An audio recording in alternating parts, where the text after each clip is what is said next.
మీకు చెల్లిస్తూ యేసుక్రీస్తు అత్యున్నత నామంలో ఈ ప్రార్థన అడిగి పొందుకొని ఉన్నాము పరమ తండ్రి. ఆమేన్. చాలా మంది ఆమేన్ చెప్పట్లేదు. ఒకసారి బిగ్గరగా ఆమేన్ చెప్పండి. ఆ వెనకున్న వాళ్ళు సౌండే లేదు. ఆమేన్ చెప్పాలి గట్టిగా. ఆమేన్. మీరు ప్రార్థన చేయడం రాకపోవచ్చు, బైబిల్ చదవలేకపోవచ్చు, వచనాలను ఎత్తిపట్టి దేవుని అడగడం చేతకాకపోవచ్చు.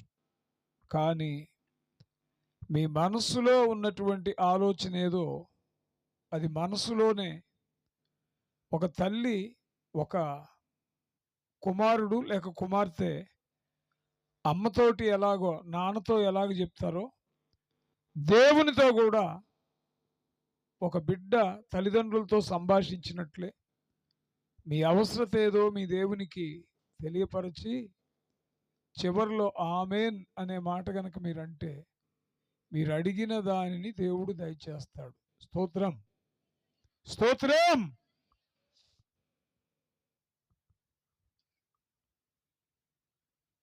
చదవండి 5వ అధ్యాయం 15వ వచనం. దినములు చెడ్డవి గనుక మీరు సమయమును గుంటూరులో 4 రోజుల క్రితం ఒక యాక్సిడెంట్ జరిగింది. రావట్లేదా?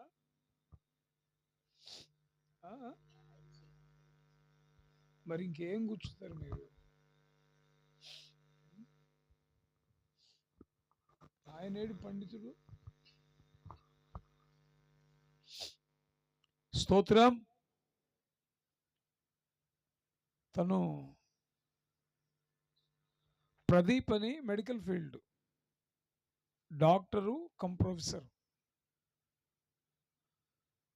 మేము మొన్న వరంగల్ వెళ్ళొస్తా ఉన్నప్పుడు రోడ్డు అంబడి కారు ఉంది.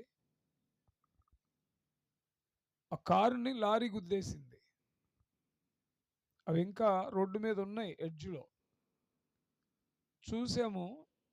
నేను మాత్రం గమనించలేదు కానీ నేను జర్నీలో కళ్ళు మోస్తా తెరుస్తూ ఉన్నాను. పిల్లలు చెప్పారు సంగతి అన్న అంకుల్ అని. సంజీవయ్య నగర్లో అంటే నేనుండే ప్రాంతంలో వాళ్ళ నాన్నగారి పేరు డేవిడ్ రాజు. ఆయన మొత్తానికి ఏదో జాబ్ చేసి రిటైర్డ్ అయ్యారు. మనం ఆ తారుగుంట గ్రౌండ్లో మీటింగ్స్ పెడతా ఉంటాం. మీటింగ్స్ పెట్టే దగ్గరే సచివాలయం బిల్డింగ్ వాళ్ళదే. పిల్లాడు ఎంత ఒక 42 సంవత్సరాలు ఉంటుందంట వయసు.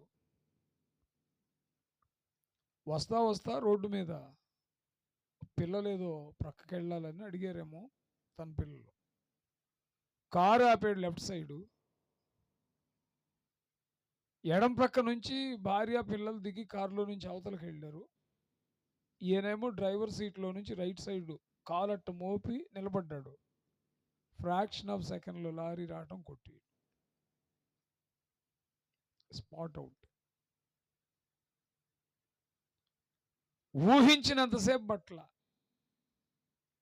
అసలు ఈ మాట విన్న వాళ్ళకి మాట రావట్ల నోటి నుంచి.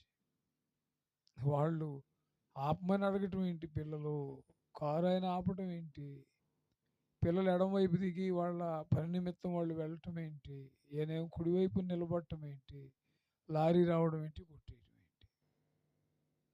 అదే రోజు ఇంకొకటి జరిగింది. నాకు తెలిసిన తమ్ముడు ప్రభాకర్ అని యెహోవా సాక్షి అంటే యేసు ప్రభు దేవుడు అనే మాటకి భిన్నం ఆయన. కాకపోతే బాగా తెలుసు, బాగా అభిమానంగా ఉంటాడు. గడ్డం గుబురు గడ్డం పెంచుతాడు ఇక్కడ దాకా, తలముడేస్తాడు. అంటే మన యూదులు గనక ఎలాగుంటారో అలాగుంటాడు మనిషి.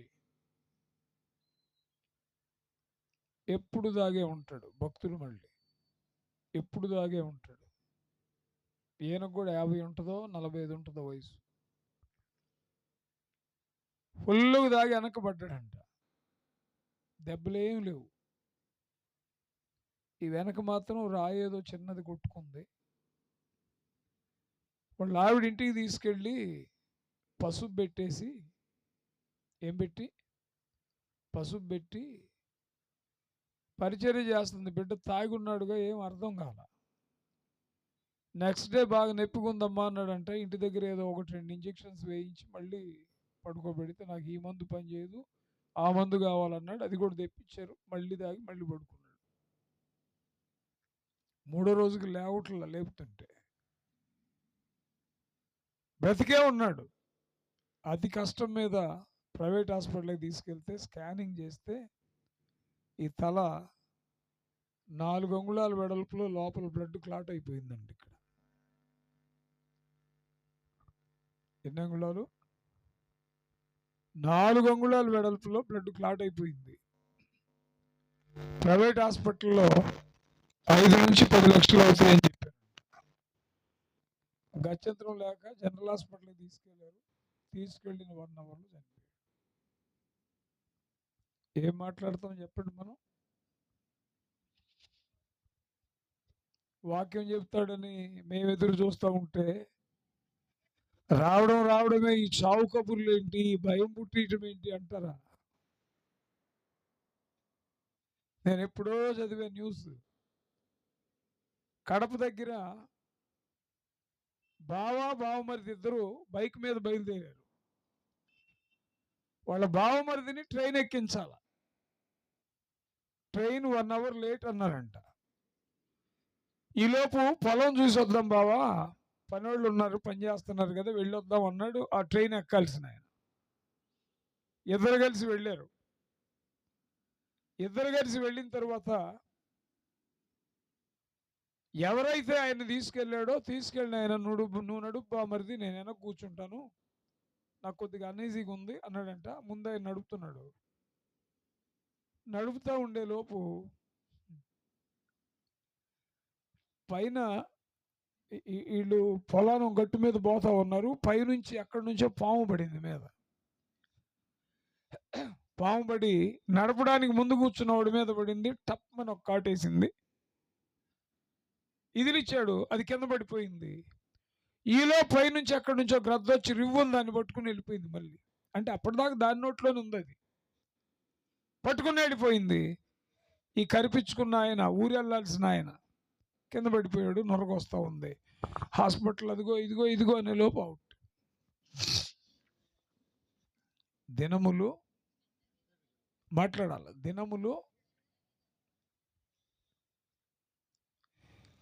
ఏ క్షణం ఏం జరుగుతుందో మనకు తెలియదు.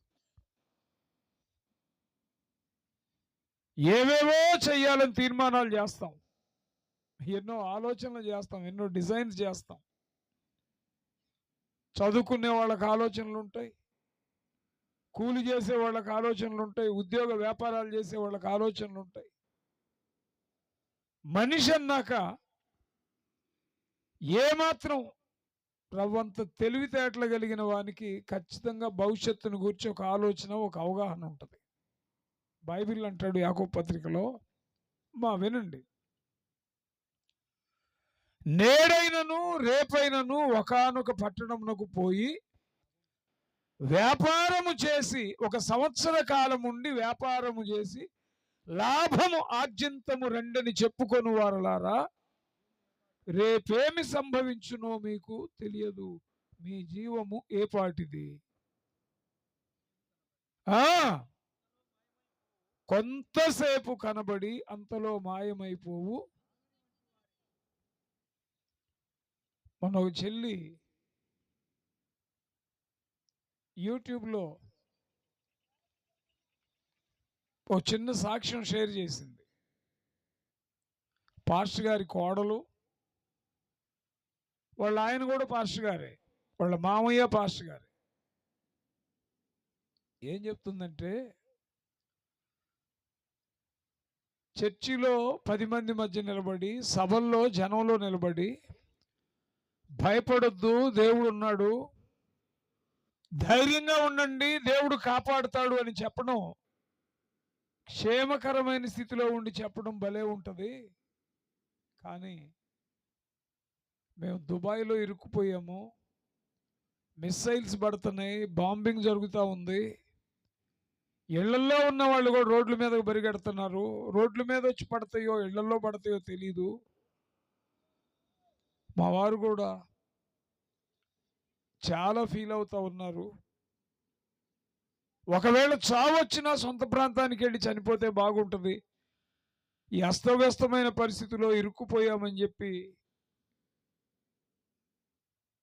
వేయబడేటువంటి బాంబింగ్స్ మధ్యలో, మిస్సైల్స్ మధ్యలో వీధుల్లో నిలబడి దేవుడున్నాడు కాపాడుతాడని చెప్పడం చాలా కష్టంగా ఉంది.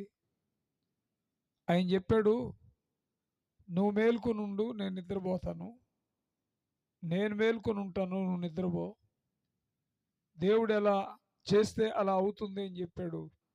మా కోసం ప్రార్థన చేయండి అని రోడ్డు మీద నిలబడి ఆమె సాక్ష్యం ఇస్తే దాన్ని వైరల్ చేశారు, టెలికాస్ట్ చేశారు. ఓ క్రైస్తవ సమాజం అంతా. ఎందుకు వెళ్ళారు దుబాయ్ అంటే పరిచర్య నిమిత్తం. ఎందుకు వెళ్ళారు దుబాయ్ అంటే ఇంటర్నల్గా ఇంకేం కారణాలు ఉన్నాయో తెలియదు. ఈరోజు ఇక్కడి నుంచి బయలుదేరి రోడ్డు మీదకి వెళ్ళి పని చూసుకుని మళ్ళా ఇంటికి తిరిగి వస్తాడనే గ్యారెంటీ ఏ మనిషికి చెప్పండి? ఉందంటారా? ఇక్కడున్న మీలో ఎవరైనా మా జీవితానికి గ్యారెంటీ ఉందని ఎవరు ఒకసారి చేయొద్దండి. ఎవ్వడికి లేదు. స్తోత్రం, స్తోత్రం. ఇంతసేపు చెప్పిన విషయాలన్నిటిని కలిపి బైబిల్లో ఒకే మాట అన్నాడు, దినములు చెడ్డవి. దుష్టకాలము అన్నాడు ఇంకో దగ్గర, కష్టకాలము అన్నాడు ఇంకో దగ్గర, చెడు దినములు అన్నాడు. అంటే క్షేమము లేనటువంటి దినాలు. నిజమే, ఇవి చెడ్డ దినాలే, ఇవి దుష్టకాలమే.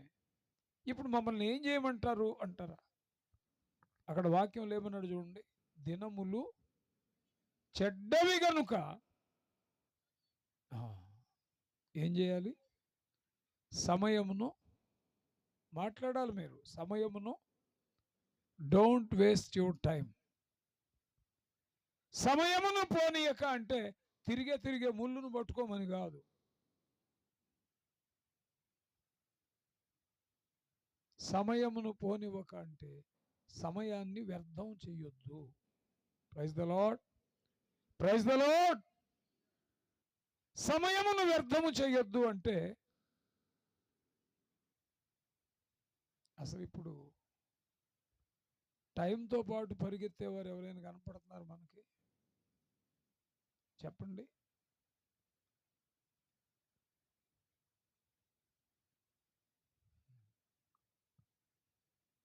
సమయం అనేది ఎవడో ఆపలేడు. సమయం దాటిన తర్వాత తిరిగి వెనక్కి తేగలిగినోడు ఎవడు లేడు. అందుకని సమయం ఉండగానే, మీ భాషలో చెప్పాలంటే దీపం ఉండగానే ఇల్లు చక్కబెట్టుకో. సమయం ఉండగానే అంటే ఇంకా నీకు ఆయుష్కాలం ఉండగానే నువ్వేం చేయాలి? సమయాన్ని సద్వినియోగం చేసుకోవాలి. ఎవడైతే సమయాన్ని సద్వినియోగం చేసుకుంటాడో వాడు దేవుని దృష్టిలో జ్ఞానంట. సమయంను సద్వినియోగం చేసుకునేవాడు దేవుని దృష్టిలో జ్ఞాని.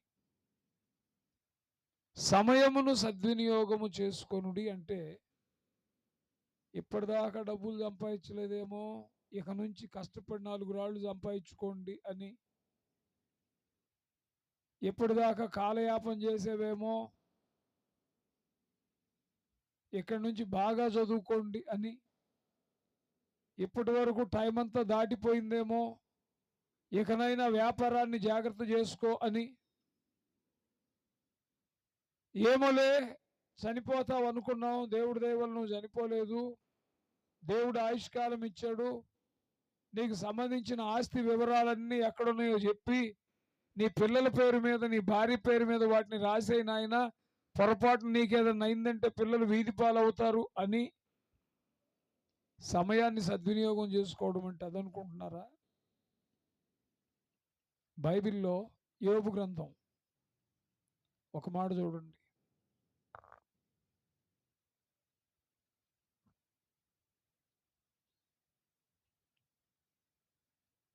పోటీ యోబు గ్రంథం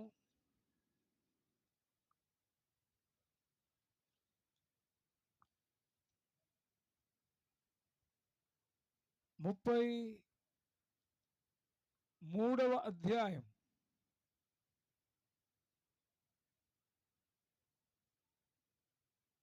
14వ వచనం. దేవుడు ఒక్క మారే పలుకును, రెండు మారులు పలుకును. అయితే అంటే అర్థం ఏంటి? దేవుడు చాలా చెప్పాలి, చాలా అవకాశాలు తక్కువిస్తాడు. ఏదో నిర్ణీత సమయంలో ఏదో ఒక పరిస్థితిలో ఆయన మాట్లాడతాడు. మాట్లాడినప్పుడు నరులు ఏం చేయాలి? దాన్ని ఆయన స్వరాన్ని వినడానికి వేగిరపడి ఆయన మాట విని ఆ ప్రకారం జీవితాన్ని కట్టుకోవాలి. చేతులెత్తి దేవునికి స్తోత్రం చెప్పండి. రెండు చేతులెత్తి దేవునికి స్తోత్రం చెప్పండి. హల్లెలూయా. ఒక్క మారే పలుకును, రెండు మారులే పలుకును. రాంబా పాస్టర్ లాగను, ఎజ్రా పాస్టర్ లాగను మొదలు పెడితే గంటల కొద్ది మాట్లాడుతూ ఉండే దేవుడు కాదు ఆయన. ఆయన మాట్లాడతాడు. ఆయన మాటలో జీవం ఉంది. స్తోత్రం. ఆయన మాటలో దైవిక జ్ఞానం ఉంది. ఆయన మాటలో ఆయుష్కాలం ఉంది. ఆయన మాటలో స్థితిగతులు మారిపోతాయి. ఆయన మాట జీవితాలను చెక్కుతుంది. ఆయన మాట పరిస్థితులను మారుస్తుంది. ఆయన మాట కోసం నరులు కనిపెట్టాలి. ఏదైతే దేవుడు మాట్లాడతాడో మాట్లాడుతున్న మాటను జాగ్రత్తగా క్యాప్చర్ చేసుకుని జాగ్రత్త చేసుకోవాలి. ఇంకా చెప్పాలంటే ఆయన మాట్లాడి మనుషులకు అవకాశం ఇస్తాడు. స్తోత్రం, స్తోత్రం. ఆయన మాట మనుషులకు అవకాశాన్ని కలిగిస్తుంది. కలిగించినప్పుడు దేవుడిచ్చే అవకాశాన్ని ఎవరు కూడా జారా విడుచుకోవద్దు. హెబ్రీ పత్రిక 12వ అధ్యాయం 17వ వచనం చూడండి. అపోస్తలుడైన పౌలు హెబ్రీలకు రాసిన పత్రిక 12వ అధ్యాయం 17వ వచనం. ఏశావు ఆ తరువాత ఆశీర్వాదము పొందగోరి దేవుడు అవకాశం ఇచ్చాడు. ఇచ్చిన అవకాశాన్ని ఏం చేశాడు? ఆయన పోగొట్టుకున్నాడు. అవకాశం పోయిన తర్వాత దాని విలువ తెలిసి వచ్చి మళ్ళీ ఛాన్స్ వస్తుందేమో అని చెప్పి శ్రద్ధగా వెదికాడు, కానీ తిరిగి అవకాశాన్ని అతడు పొందలేదు.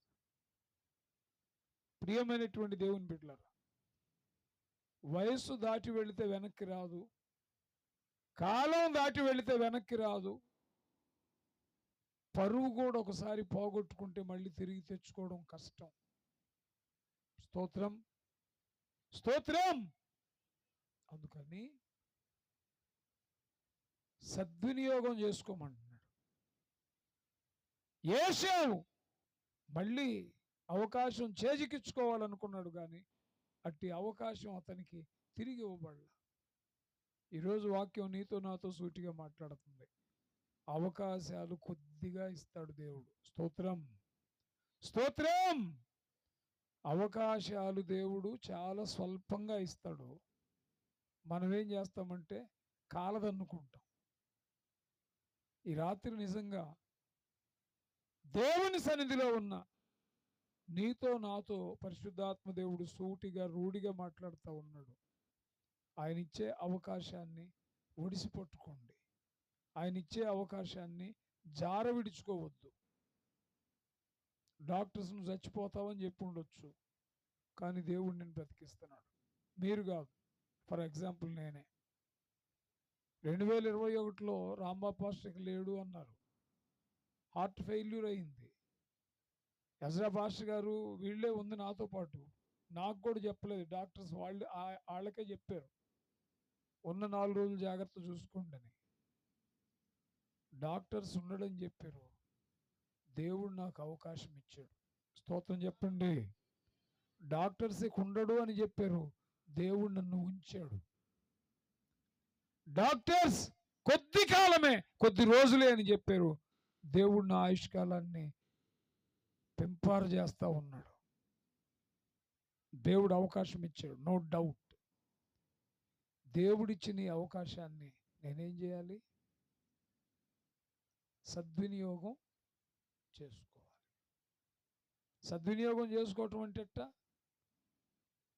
కొంతమంది పాస్టర్స్ ఉన్నారు, చాలా కష్టం అబ్బాయి, నువ్వు నీ ఆరోగ్యం బాగట్లేదు, ఎట్టయితే నువ్వు ఇబ్బంది అయిపోద్దని చెప్పారంట. ఆయన పరిచర్యకు కూడా రావట్లా, చస్తావని చెప్పలా డాక్టర్లు. హై బీపీ వచ్చింది, 2 రోజులు ఐసీలో పెట్టారు, తీసుకొచ్చారు. జాగ్రత్త చూసుకో ఆరోగ్యాన్ని, లేకపోతే ఈ బీపీ ఇలాగుందంటే హార్ట్ మీదో కిడ్నీస్ మీదో దేని మీదో పడిద్ది, నువ్వు జాగ్రత్తగా ఉండాలని చెప్పారంట. ఆయన పరిచర్యకు కూడా రావట్లా బయటికి.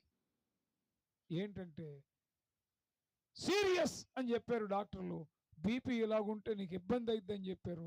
అందుకోసం భార్య పిల్లల కోసం ఆయన ఇంట్లోనే ఉంటున్నాడు. సద్వినియోగం చేసుకోవటం అంటే అదే.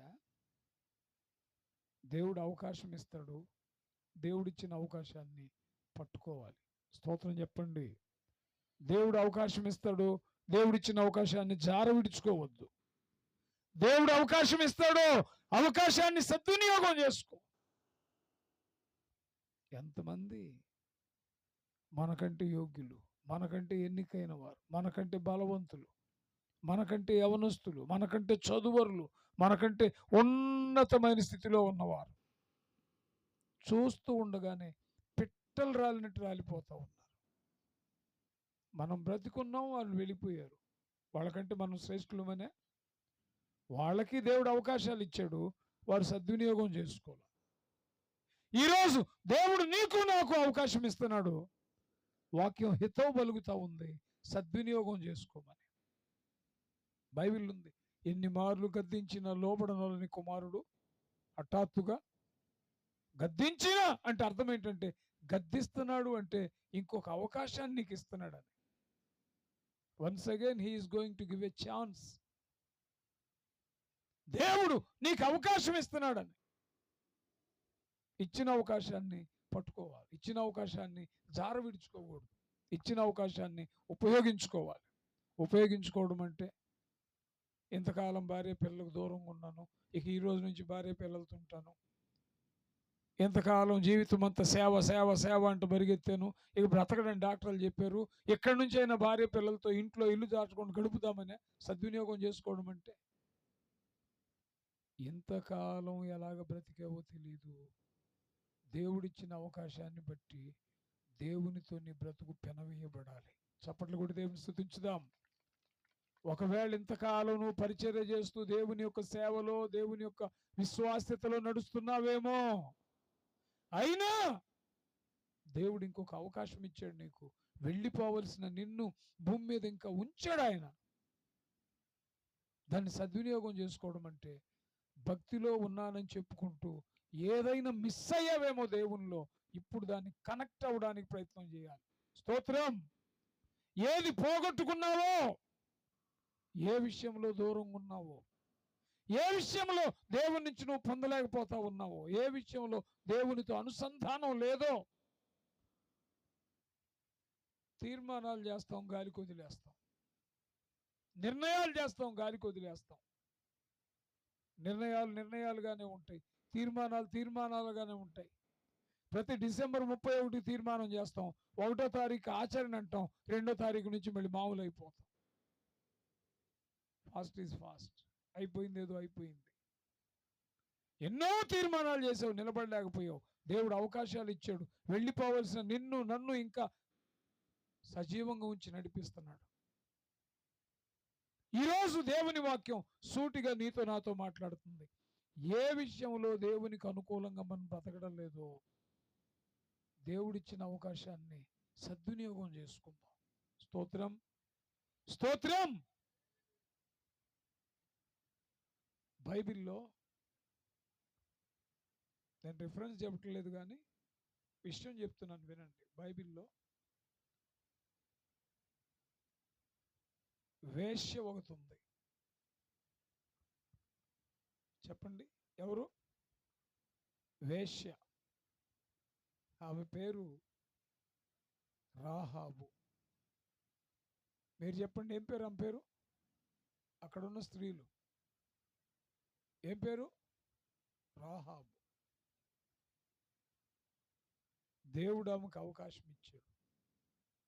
Praise the Lord, praise the Lord. దేవుడు ఆమెకు అవకాశం ఇచ్చాడు. ఏంటి అవకాశం అంటే,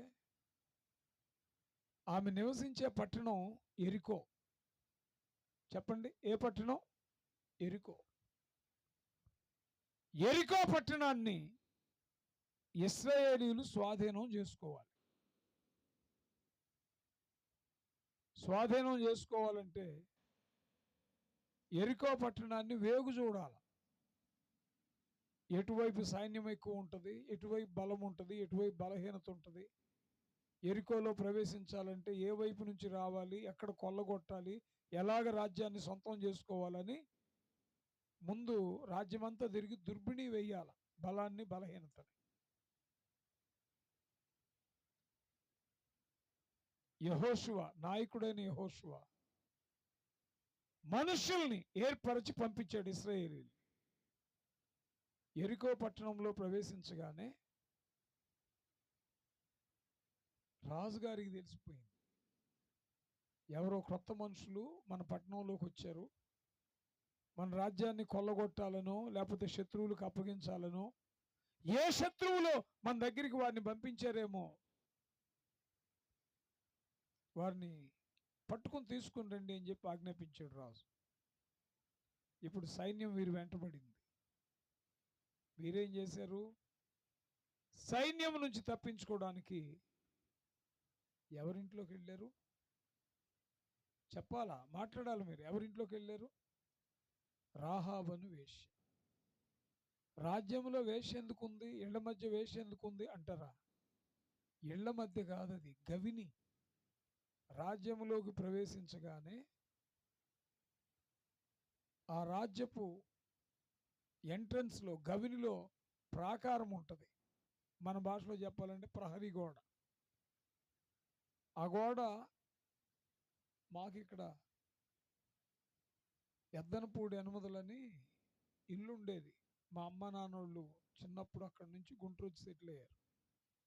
మేము పెద్దరిగిన దాకా కూడా ఇల్లు ఉండేది. అది గోడ గజం ఉంటుంది వెడల్పు, గజం 3 అడుగులు ఉంటుంది గోడ. అది పెద్ద ఇల్లు. అప్పట్లోనే స్లాబ్. అది 3 అడుగులు గోడ గజం ఉందంటేనే వామ్మో అని నోరెలా పెట్టేవాడు. ఎరికో పట్టణం ప్రాకారం, ఎవరో ఒక ఆయన బైబిల్ పండితుడు చెప్తాడు, 3 రథాలు ఒకేసారి వెళ్ళగలిగేంత వెడల్పు ఉంటుందంట గోడ. ఒక రథం వచ్చి ఒక 6 అడుగులు వెడల్పు వేసుకున్న 3 రథాలంటే 6 3 18 అడుగు ఉంటుంది వెడల్పు. అది 18 అడుగు గోడ ఉంది అంటే వేశ్య ఇల్లు ఎక్కడ ఉండేది తెలుసా? ఆ గవిని గోడ మీదే వారు ఇళ్ళు నిర్మించుకొని నివసించేవారు. కొత్తవారు కానీ, పరదేశులు కానీ, పరాయి వారు కానీ, ఎక్కడి నుంచి వచ్చిన వాళ్ళు కనుక వస్తే వారు తినడానికి, ఉండడానికి, కట్టడానికి అవసరాలతో పాటు వారు వేశ్య ఇంట్లో ఉండి వారి అక్కర్లు కూడా తీర్చుకునేవారు. అప్పట్లో అది ఆమోదదాయకం. స్తోత్రం. ఎవ్వరూ ప్రశ్నించే అవకాశం లేదు, వారికి అట్టి అవకాశం ఉంది. ఇప్పుడు ఇశ్రాయేలీయులైనటువంటి వేగుల వారు సైన్యం వెంటబడేపాటికి ఉదచున పోయి వేశ్య ఇంట్లో ప్రవేశించారు. వేశ్య ఇంట్లోకి వెళ్ళగానే ఆమె అడిగింది, మీరెవరు, ఏంటి? మేము పలానా యెహోవా దేవుని భక్తులం, మేము ఈ దేశాన్ని వేగు చూడడానికి వచ్చాం అనగానే ఒక్కసారి ఆ స్త్రీ నిలువున కరిగి నీరైపోయింది. వేశ్యే. ముందు సైన్యం వీరిని పట్టుకుంటుందేమని గబగబా వీళ్ళని తీసుకుని వెళ్ళి ఇంటి పైకి తీసుకుని వెళ్ళి జనపకట్టెలో దాసేసిందంట. అంటే వీరిని కూర్చోబెట్టో పడుకోబెట్టో వారి మీద జనపకట్టె పరిచేసింది. కిందకు వచ్చింది క్యాజువల్గా. సైనికులు వచ్చారు. నీ ఇంటికి కొత్త వారు వచ్చారు కదా, వాళ్ళు ఏమన్నా కనపడ్డారా, నీ ఇంటికి ఏమన్నా వచ్చారా, ఎటన్నా వెళ్ళడం నువ్వు చూసావా అనగానే నేను చూడలేదంది. రెండోది, నా ఇంటికి రాలేదంది. అని ఎవరో కొంతమంది క్రొత్త వాళ్ళు ఇది ఇటు పోతూ ఉంటే చూశాను, మీరు గనక త్వరగా వెళితే గవిని వేయబడే లోపే వారిని పట్టుకుని వచ్చేయచ్చు.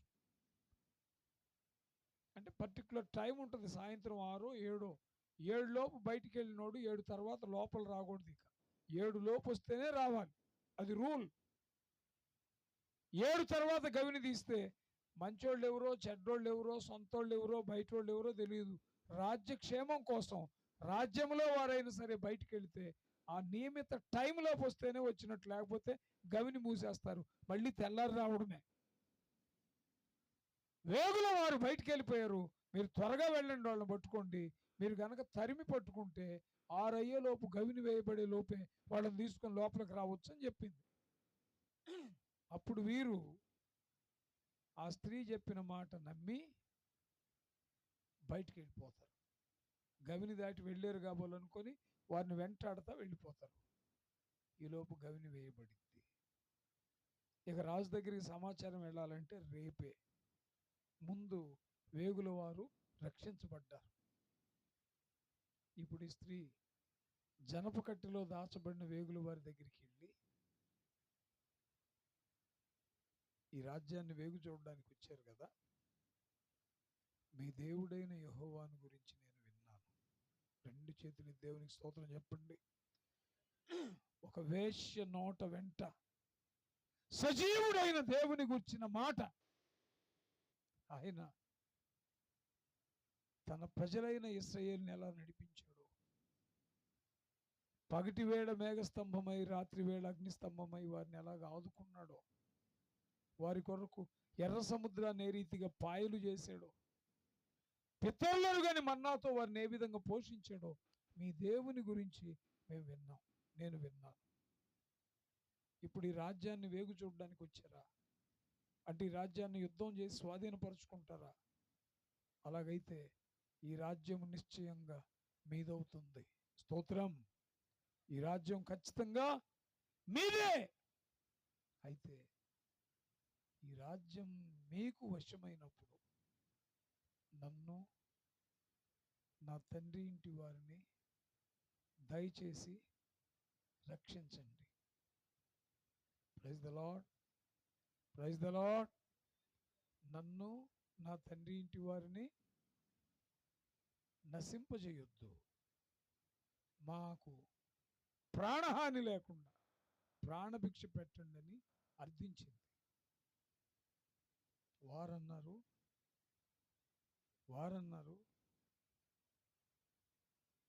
ఈ దేశాన్ని అగ్ని వేసి నాశనం చేసేటప్పుడు నీ ఇంటిని కాల్చకుండాన్నట్లుగా మాకు ఒక ఆనవాలు కావాలి. ఎలాగంటే నీ ఇంటి కిటికీకి ఎర్రని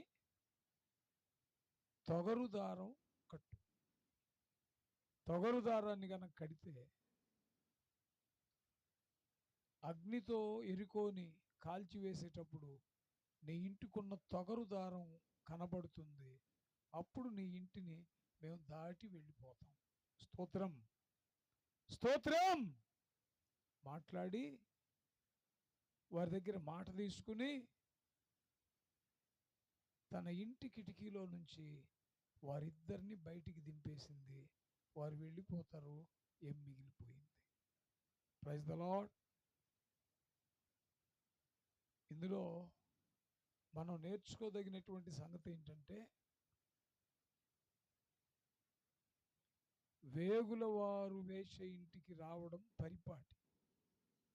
క్రొత్త వారు ఎవరైనా వేశ్య ఇంటికి రావడం సహజం.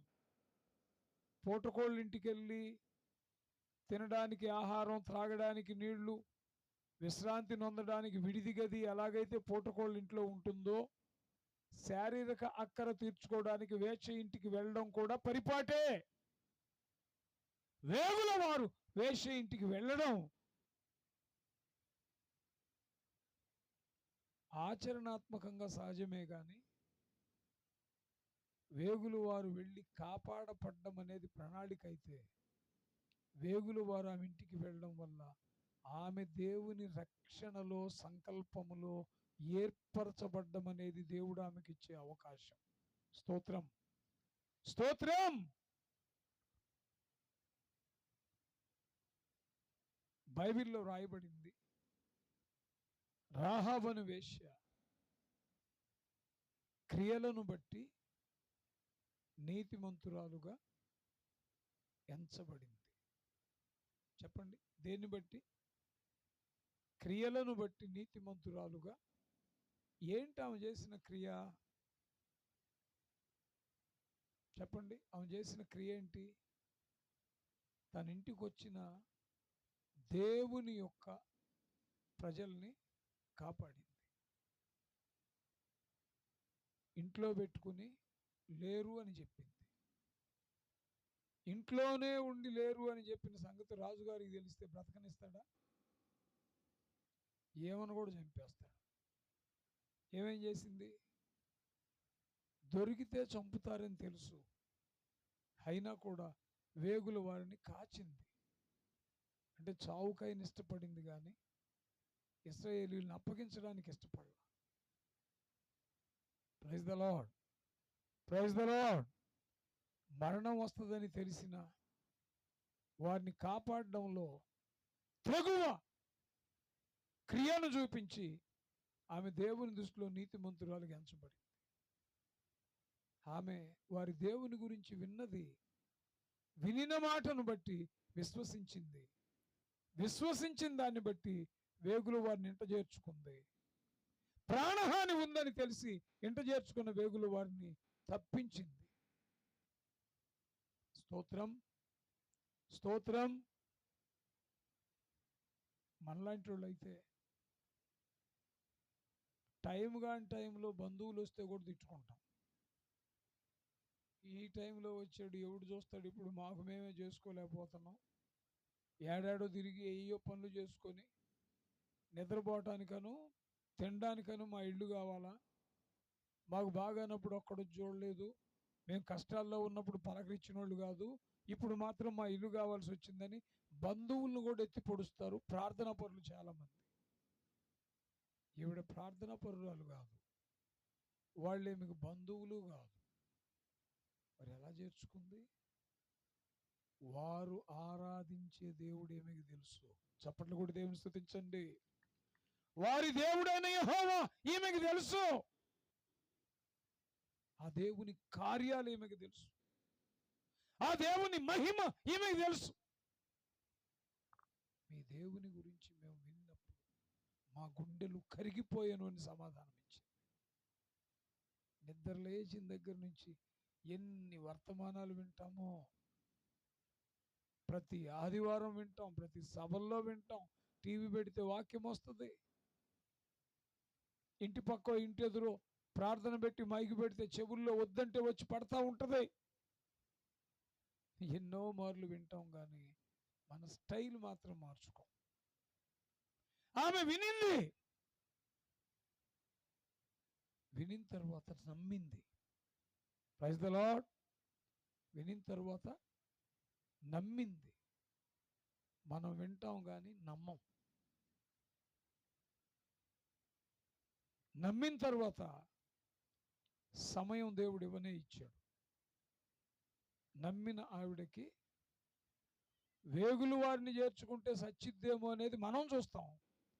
వేగుల వారిని చేర్చుకోవడం వల్ల తనను తన ఇంటి వారిని కాపాడుకోగలిగింది. దేవుడు ఆ అవకాశం ఇచ్చాడు ఆమెకి. Praise the Lord, praise the Lord. Bible చెప్తుంది, వేగుల వారిని ఇంట చేర్చుకోవడం దేవుని దృష్టిలో నీతి అయితే, క్రియను బట్టి నీతి అయితే, ఆమెకున్నటువంటి నీతిని బట్టి క్రియ మూలంగా దేవుడు ఆమెకి ఏమిచ్చాడు అంటే దేవుడు ఆమెకి అవకాశం ఇస్తే అవకాశాన్ని సద్వినియోగం చేసుకుంది. ఏంటి అవకాశం అంటే వేగుల వారిని ఆమె ఇంటికి పంపడం. వేగుల వారు ఆమె ఇంటికి వస్తే అది అవకాశం. రాజుకు తెలిస్తే చంపేయడా? చంపినా పర్లేదు. నిజదేవుని యొక్క పిల్లలైనటువంటి వారిని కాయడమే తన లక్ష్యం. వారు ఆమె ఇంటికి రావడం ఆమెకి ఇవ్వబడిన అవకాశం అయితే అవకాశాన్ని ఆమె సద్వినియోగం చేసుకుంది, వారిని కాపాడింది. తద్వారా ఆమెకు లభించింది ఏంటంటే, ఒకటి, యెరికో కాల్చివేయబడేటప్పుడు తాను తన ఇంటి వారు అగ్నిచేత కాల్చబడినటువంటి టైంలో కాపాడబడ్డారు. స్తోత్రం, స్తోత్రం. రెండోది రాహాబ్ అనే వేశ్య. సొలొమోను తండ్రి ఎవరు? సొలొమోను తండ్రి ఎవరు? దావీదు తండ్రి ఎవరు? యెషయి. యెషయి తండ్రి ఎవరు? ఓబేదు. ఓబేదు తండ్రి ఎవరు? బోయజు. బోయజు భార్య రూతు. రూతుకు పుట్టినవాడు ఓబేదు. బోయజు తండ్రి ఎవరు? సల్మాను. సల్మాను భార్య ఎవరు? రాహాబను వేశ్య. నా మాట అర్థమవుతుందా? క్రియను బట్టి నీతిమంతురాలని ఎంచబడినటువంటి ఈ రాహాబు వేగుల వారిని తన ఇంటి చేర్చుకోవడం వల్ల, దేవుడు ఆమెకి ఇచ్చిన అవకాశాన్ని ఆమె సద్వినియోగం చేసుకోవడం వల్ల యెరికో నాశనమయ్యే టైంలో తన ఇంటి వారి రక్షణకు కారణమైంది ఈ స్త్రీ. రెండోది, ఈమె దేవుని గురించి విని విశ్వసించి వేగుల వారిని కాపాడినందువల్ల యెరికో నుంచి ఇశ్రాయేలీలు రాహాబును కూడా తీసుకుని వెళ్ళి వారి వంశములో యోధాగోత్రికుడైన సల్మాను అనబడేవానికి ఈమె భార్యగా మారింది. స్తోత్రం, స్తోత్రం. ఇశ్రాయేలు వంశంలో దేవుడు ఒక ప్రత్యేక స్థానం ఇచ్చాడు రాహాబుకి. నేను ముగింపులోకి వస్తున్నా.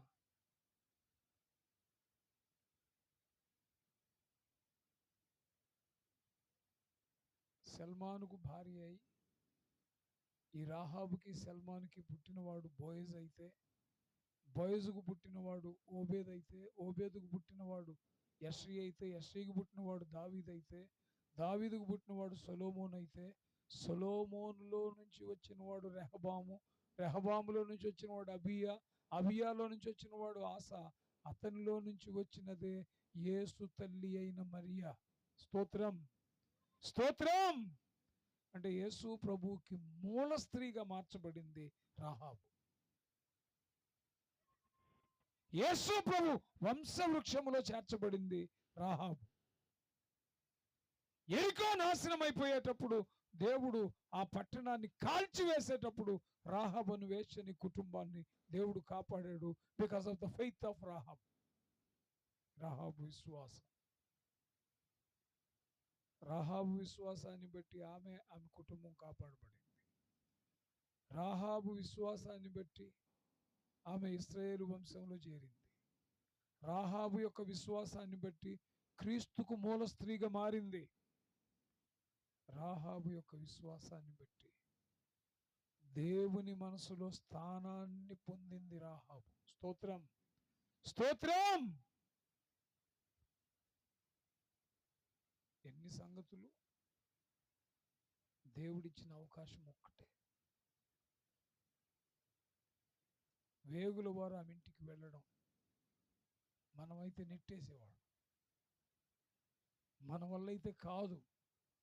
ఒకడంటున్నాడు, రేపెప్పుడో పరలోకం ఎవడికి కావాలయ్యా బాబు, భూమి మీద ముందు బ్రతకడం కష్టం అయిపోయింది, నీ దేవుడేమన్నా దేవుడైతే భూమి మీద ఎట్లా బ్రతకాలో దీనికి సహాయం చేయమంటున్నాడు. ఏమి తిందుము, ఏమి త్రాగుదుము, ఏమి ధరించుకుందుము అని దేహ ప్రాణములను గూర్చిన చింత మీకు వద్దు. ఈ లోకపు జనులు వీటిని గూర్చి ఆలోచిస్తారని బైబిల్లో ఉంది. దేవుని పిల్లలైనటువంటి వారు లోకమందరూ ఆలోచించినట్టుగా ఆలోచించడానికి వీలు లేదు. రాహాబును వేశ్య, వేశ్యా జీవితం జీవించేదే. వ్యభిచారి కావచ్చు, పొడుపు వృత్తిగా కలిగింది కావచ్చు, సమాజంలో త్రోసివేయబడింది కావచ్చు, నిషేధితమైన వ్యక్తి కావచ్చు, కానీ ఆమె దేవుని గురించి వింది. భక్తులైన వారిలో లేని విశ్వాసం ఆమెలో కలిగింది. స్తోత్రం. దేవభక్తి కలిగిన వారు కూడా అవకాశాన్ని సద్వినియోగం చేసుకోలేదు, కానీ ఆమె మాత్రం దేవుడిచ్చిన అవకాశం కొరకు చూసింది. వేగులు వారి ఇంటి రాగానే వారిని కాచింది. చావుకైనా సిద్ధపడింది. వేగులు వారిని కాచింది. క్రియను బట్టి నీతిమంతురాలిగా ఎంచబడింది. క్రియను బట్టి నీతిమంతురాలిగా ఎంచబడ్డమే కాదు, ఎరికో కాల్చివేయబడేటప్పుడు తన కుటుంబం తాను రక్షించబడ్డానికి కారకురాలయ్యింది. 3 ఇశ్రాయేలీల్లో ఒక స్త్రీగా పరిగణించబడింది. ఇశ్రాయేలీలు తీసుకెళ్లారు ఆమెను వారి దేశం. 4 సల్మాన్ అనేవాడిని వివాహమాడి యేసు తల్లి మరియా ఏ డిఎన్ఏలో నుంచి వచ్చిందో ఆ డిఎన్ఏకి మూల స్త్రీగా మారింది. స్తోత్రం, స్తోత్రం. అంత మాత్రమే కాదు, సకల గోత్ర ఇశ్రాయేలీయులకు రక్షకునిగా, సర్వప్రపంచ పాప నిర్మూలకునిగా ఈ లోకానికి వచ్చినటువంటి క్రీస్తు వంశములో ఆమె చేర్చబడిందంటే దేవుని స్థానాన్ని ఆమె కొల్లగొట్టింది. దేవుని హృదయంలో స్థానాన్ని ఆమె కొల్లగొట్టింది. స్తోత్రం. వేశ్యే కావచ్చు, కేవలం విశ్వాసాన్ని బట్టి దేవుడిచ్చిన అవకాశాన్ని పట్టుకోవడం వల్ల ఇన్ని ఆధిక్యతలు దేవుడు ఆమెకి ఇచ్చాడు. అసలు ఆ స్త్రీతో పోల్చబడిన జీవితాలు మనవి కావు. మనం చాలా గొప్పవాళ్ళం, చాలా ఔన్నత్యం కలిగిన వాళ్ళం, కానీ ఆమెకున్న విశ్వాసం మనలో లేదు. ఆమె చూపించే క్రియలు మనం చూపించలేం. ఆమెలో ఉన్న తెగింపు మనలో లేదు. ఆమెని, ఆమె విశ్వాసాన్ని, ఆమె క్రియలను చూసిన దేవుడు ఆమెకు ఒక అవకాశం ఇచ్చాడు. వేగుల వారు, మీరు అనుకోవచ్చు ప్రాణభయంతో పరిగెత్తి ఆమె ఇంట్లో చేరారని. ప్రాణభయంతో పరిగెత్తితే ఏ ఇంట్లోకైనా వెళ్ళొచ్చు, ఎటైనా పారిపోవచ్చు. వేశ్య ఇంటికి వెళ్ళడానికి దేవుడిచ్చిన ప్రేరణగా మనం భావించవచ్చు. పాపం చేయడానికి కాదు సుమా. ఆమెకున్న విశ్వాసాన్ని బట్టి వేగుల వారు ఆమె ఇంటికి వెళ్ళడానికి దేవుడు అనుమతించిన కారణాన్ని బట్టి, దేవుడిచ్చిన అవకాశమే నేపథ్యంగా ఆమె చరిత్రలో నిలబడిపోయింది. స్తోత్రం, స్తోత్రం. నా మాటలు ముగిస్తున్నాను. దేవుడు అవకాశం ఇచ్చాడు, ఆమె అందిపుచ్చుకుంది, చరిత్రలో నిలబడిపోయింది. ఈ రాత్రి వాక్యాన్ని వింటూ ఉన్న నా జీవితంలో కూడా దేవుడు ఒక అవకాశం ఇస్తున్నాడు. దేవుడిచ్చే అవకాశాన్ని అందిపుచ్చుకోవాలి, సద్వినియోగం చేసుకోవాలి. దినములు చెడ్డవి గనుక సమయమును అవకాశమును పోనీయక సద్వినియోగము చేసుకోవచ్చు. బైబిల్ అన్నాడు, ఇదే మిక్కిలి అనుకూల సమయం, ఇదే రక్షణ దినం. ఏది బాప్తిజం పొందితే కాదు రక్షణ దినం. వాక్యం చెవినబడి బ్రతుకును మార్చుకోవడం ఇష్టమైతే ఇదే అనుకూల సమయం, ఇదే రక్షణ దినం. స్తోత్రం, స్తోత్రం.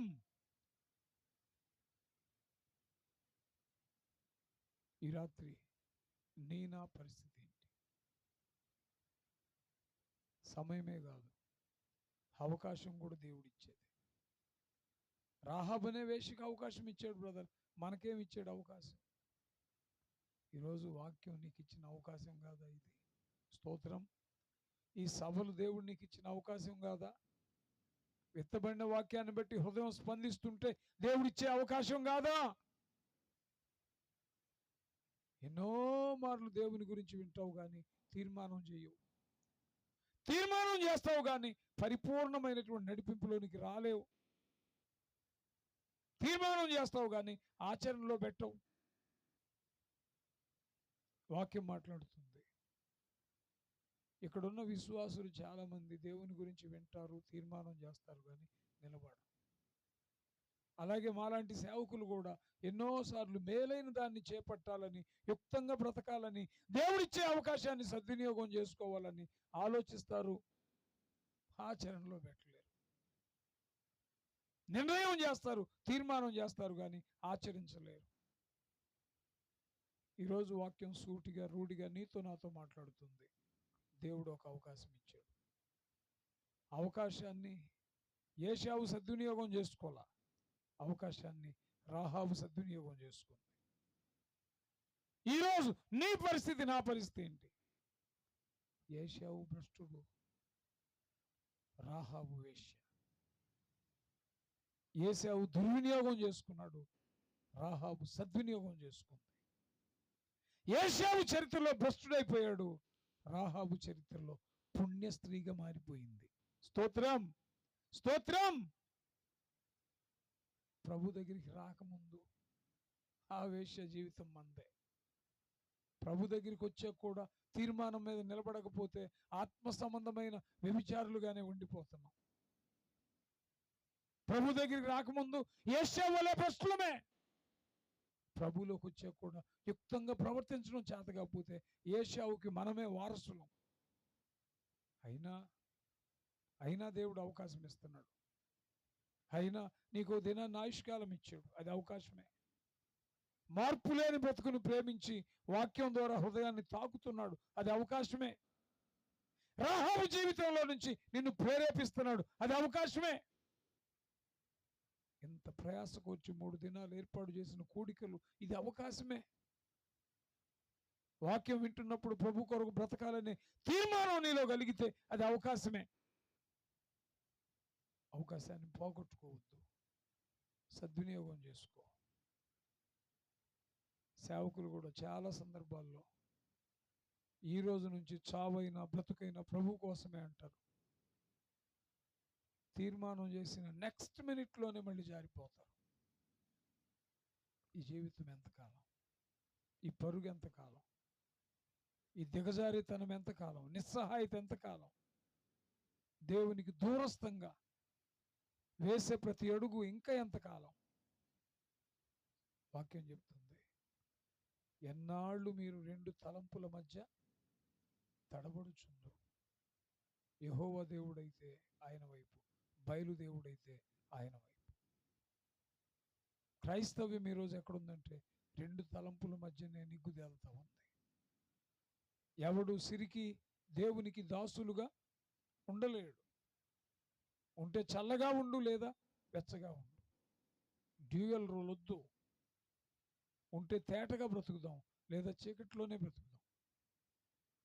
సూటిగా దేవుని వాక్యం నిన్ను నన్ను సవాలు పూర్వకంగా హెచ్చరిస్తుంది. మార్చుకోవాల్సింది ఏమన్నా ఉంటే మార్చుకుందాం. ఇంకా దేవుని దగ్గర రావడానికి ఏదన్నా ఆటంకం ఉంటే తొలగించుకుందాం. ఈ అవకాశాన్ని సద్వినియోగం చేసుకుందాం. రాహాబు దీవించబడింది, చరిత్రలో నిలబడింది, దేవుని మనసులో స్థానాన్ని కొట్టింది, ఇశ్రాయేలు వారసత్వాన్ని పుణికిపుచ్చుకుంది, క్రీస్తుకి మూల స్త్రీగా మారింది.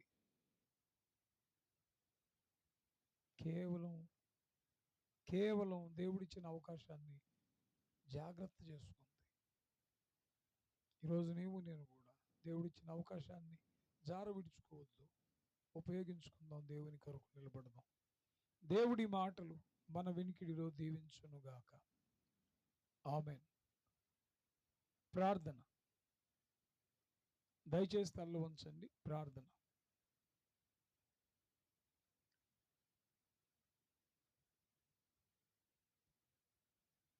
ఎవరు కళ్ళు తెరవద్దు. ప్రార్థన చేసేటప్పుడు మీరు యవనస్తులైనా, చిన్నవారైనా, పెద్దవారైనా, స్త్రీలైనా, పురుషులైనా ఒక చిన్న తీర్మానం చేసుకోండి. అయ్యా, నీవు ఇచ్చిన అవకాశాన్ని రాహాబు సద్వినియోగం చేసుకుందయ్యా. ఏశావు పోగొట్టుకున్నాడయ్యా. మేము కూడా ఈరోజు వర్తమానం ద్వారా మాతో మాట్లాడి మాకు ఒక అవకాశం ఇచ్చారు. మా బ్రతుకుని మీ పాదాల దగ్గర అప్పగిస్తాం ప్రభువా. మా జీవితం ఆశీర్వాద భరితమగునట్లుగా మమ్మల్ని మేము అప్పగించుకుంటాం నాయన. రాహాబుకు అవకాశం ఇచ్చిన దేవుడు మీరు ఈ రాత్రి మాకు కూడా అవకాశం ఇచ్చారు. ఇప్పటి వరకు మేము ఏ విషయంలో మీకు దూరంగా ఉన్నాము, ఇప్పటి వరకు ఏ విషయంలో మీకు కనెక్ట్ అవ్వలేకపోయాము, ఇప్పటి వరకు ఏ విషయంలో నటనలో మేము ఉన్నాము, ఈ రోజు నుంచి సూటిగా మీ పాదాలు పట్టుకుని జీవిస్తాం నాయన. తీర్మానానికి యుక్తంగా మేము బ్రతుకుతాం ప్రభువా. అలాగనే ఆశ కలిగిన వారు మీరున్న స్థలంలో నిలబడండి. మీ కొరకు ప్రార్థన చేస్తాను. ప్లీజ్, దేవుని కొరకు జీవిస్తాను నాయన. ఈ రోజు నుంచి నా బ్రతుకు నీ కోసమే. నువ్వు ఇచ్చిన అవకాశాలు నేను జార విడుచుకున్నానయ్యా. ఇక మీద నీ కొరకు రూఢిగా నేను బ్రతుకుతాను ప్రభువా. నాయన నీ కోసం నేను జీవిస్తాను ప్రభువా. ఇక మీద నేను నటన చేయను నాయన. సంపూర్ణంగా నీ కొరకు నిలబడతాను నాయన. ఇలాగని తీర్మానం చేసిన వారు, దేవుడిచ్చిన అవకాశాన్ని సద్వినియోగం చేసుకుంటామని చెప్పి తీర్మానం చేసిన వారు ఒక్కసారి మీరున్న స్థలంలో నిలబడండి. ప్లీజ్, సిగ్గుపడొద్దు, ఎవరు కూడా బిడియపడొద్దు. మీరున్న స్థలంలో నిలబడండి. మీ కొరకు ప్రార్థన చేయబోతున్నాను. నీడ వంటి జీవితం అల్పమైనది, నీటి బుడగ వంటిది. ఆలోచించొద్దు, ఎవరు వెనక ముందు ఆలోచన చేయొద్దు. తొలగించు సాతాను ఏలుబడి చేయనియొద్దు. సాతాను ప్రలోభానికి లోబడొద్దు. భౌతికపరమైన పరిస్థితులను బట్టి దేవుడు ఇచ్చేటువంటి అవకాశాన్ని పోగొట్టుకోవద్దు. యేసుని విడిచిపెట్టు పాపాన్ని. విశ్వాసి ఉన్నావు, సేవకునిగా సేవకురాలుగా ఉన్నావు, లేక దేవునికి దూరంగా ఉన్నావు, లోకస్తునిగా ఉన్నావు, ఏ పరిస్థితిలో నీవు ఉన్నావో తెలియదు. ఏ పరిస్థితిలో ఉన్నావు, ఈ రాత్రి వర్తమానం దేవుడు నీకు ఇచ్చే అవకాశం ఇది. సద్వినియోగం చేసుకో. యోగ్యులు వెళ్ళిపోతా ఉన్నారు, గొప్పవారు వెళ్ళిపోతా ఉన్నారు, శ్రేష్ఠులు వెళ్ళిపోతా ఉన్నారు. మనం ఇంకా సజీవంగా ఉన్నామంటే దేవుని కృప. ఈ రోజు ఇంకా బ్రతికున్నాము అంటే దేవుని కృప. ఉగ్రత దిగిరాకముందే స్మరించు రక్షకుని. దయచేసి నిలబడినటువంటి బిడ్డలు, నిలబడినటువంటి వారు ముందుకు రండి. నిలబడినటువంటి వారు దయచేసి ముందుకు రండి ప్లీజ్. దయచేసి నిలబడినటువంటి ప్రతి ఒక్క స్త్రీ పురుషుడు కూడా ముందుకు రండి. మీకోసం ప్రార్థన చేయబోతున్నాను. తల్లి, దేవుడిచ్చిన అవకాశం ఇది, మహద్భాగ్యం ఇది. సాతాను మీదట ఓడిపోయేటువంటి క్షణం ఇది. దేవుని కొరకు రోషము కలిగిన వ్యక్తిగా నువ్వు జీవించడానికి ఒక తీర్మానయుక్తమైన సమయం ఇది. ఆశీర్వాద భరితమైనటువంటి సమయం ఇది. రండి, ముందుకు రండి, దయచేసి ముందుకు రండి. సిగ్గుపడొద్దు, బిడియపడొద్దు. నేను ప్రార్థన చేయబోతా ఉన్నా. ఉగ్రత దిగిరాకముందే, అంధత్వం కమ్మకముందే, ఉగ్రత దిగిరాకముందే స్మరించు రక్షకుని. యవనస్తులైనా పర్లేదు, దేవుని కొరకు నిలబడడానికి దేవుడిచ్చిన అవకాశాన్ని పుణికి పుచ్చుకోండి. దయచేసి రండి, దయచేసి రండి, ప్రార్థన చేయబోతున్నాను. ఆలస్యం చేయక స్మరించు రక్షకుని. మహోన్నతుడా, సర్వాధికారి, మా ప్రాణనాథుడా, మా జీవప్రదాత, మా కొండ, మా కోట, మా ఆశ్రయమా, శ్రేష్టమైన మీ కృప కొరకై మీకు స్తోత్రం. నమ్మదగిన దేవుడు మీరు, మీ నమ్మకత్వాన్ని బట్టి మీకు స్తోత్రం.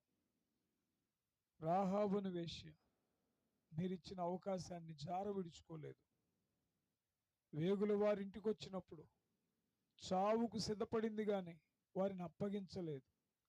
వారు ఆరాధించే దేవుని గొప్పతనాన్ని వింది, మీ ఔన్నత్యాన్ని గురించి తెలియజేయబడింది, తెలుసుకున్న విషయాన్ని బట్టి లోబడింది, చరిత్రలో నిలబడిపోయిందయ్యా. మీ వంశానికి మూల స్త్రీగా మారింది నాయన. నాయన మీకు వందనాలు, వందనాలు, వందనాలు, వందనాలు. దేవదేవ మీ హృదయంలో స్థానాన్ని పొందిందయ్యా. రాహాబును వేశ్య మీరిచ్చిన అవకాశానికి లోబడి జీవితం ధన్యకరంగా మార్చుకుంది. మీ సన్నిధిలో ఉన్న మేము మీరిచ్చిన గొప్ప అవకాశానికై స్పందిస్తున్నాం, అవకాశానికి లోబడుతున్నాం. చేరి వచ్చిన ప్రతి బిడ్డ యేసు నామములో మీ దయగలిగిన స్పర్శ అనుభవించుదురుగాక. యేసు నామములో మీ పాద సన్నిధి వారు పొందుదురుగాక. మీరిచ్చిన అవకాశాన్ని బట్టి వారి బ్రతుకులో ఒక నూతన మార్పు కలుగునుగాక. సవాలుకరమైన జీవితం జీవించడానికి సహాయం చేయండి. ఈ ప్రాంతంలో రోషము కలిగి తలడెత్తుకుని బ్రతికే వారిగా, అనేకులకు స్ఫూర్తిగా, అనేకులకు సవాలుకరమైన పాత్రలుగా వీరిని వీరి కుటుంబాలు నెత్తిపట్టుదురుగాక. కొరతైన ప్రతిది తీర్చబడునుగాక. మీ నామ మహిమార్థమై వీరు జీవించుదురుగాక. మీ కనుసన్నల్లో, మీ హృదయములో నిరంతర మీ జ్ఞాపకములో వీరిని ఉంచండి. నిలవబడిన బిడ్డలు, తీర్మానం చేసిన బిడ్డలు, రాహాబుని తన కుటుంబాన్ని మీరు రక్షించిన రీతిగా, ఎరికో కాలిపోయేటప్పుడు వారిని కాచిన రీతిగా, ఈ లోకమంతా నాశనం అయిపోయేటప్పుడు ఈ బిడ్డలు మీ సన్నిధిలో ఎంచబడుదురుగాక. తండ్రి మీకు వందనాలు. మీరు ఏర్పరచుకున్నందుకు మీకు స్తోత్రం. వీరి పట్ల మీ చిత్తం నెరవేర్చబడునుగాక. 3 దినాలు ఈ కూడికల్లో చేరి వచ్చిన ప్రతి ఒక్కరిని బట్టి ప్రార్థిస్తున్నాను. రానున్న సంవత్సరాలకు ఈ ప్రాంతం ఆశీర్వదించబడునుగాక. మీ వైపు చూసి నాయన ఆహారాన్ని నీడ మీద వేసి వెళుతున్నాం. చాలా దినములైన తర్వాత అది మేము చూచుదుముగాక. ఈ ప్రాంతాన్ని మీకు అప్పగిస్తున్నాం. మీ సన్నిధి ఆవరింపు దయచేయండి. మీ కొరకు ఈ ప్రాంతాన్ని యేసు నామములో వశమగునుగాక. మహిమ ఘనత ప్రభావాలు మీకు చెల్లిస్తూ సాతానీయ కార్యములు, అపవాది తంత్రములు యేసు నామములో కొట్టివేయమని ప్రార్థిస్తున్నాను. దీవెనకరమైన బిడ్డలుగా మార్చండి. గాడిపత్రి వారి పాదాన్ని దయగలిగిన మీ పాదాల యొద్ద అప్పగిస్తున్నాం. ప్రతి వాని కొరత తీర్చండి. ప్రతి వాని కష్టాన్ని వారి నుంచి విడుదల కలిగించండి. ప్రతి సమస్య నుంచి విడుదల కలిగించండి. ప్రతి కుటుంబానికి దీవెన ఆశీర్వాదం కలుగునుగాక. యేసు పరిశుద్ధ నామములో ఈ ప్రార్థన అడిగి పొందుకొని ఉన్నాము పరమ తండ్రి. ఆమేన్. Thank you. మీ అందరిని దీవించుగాక.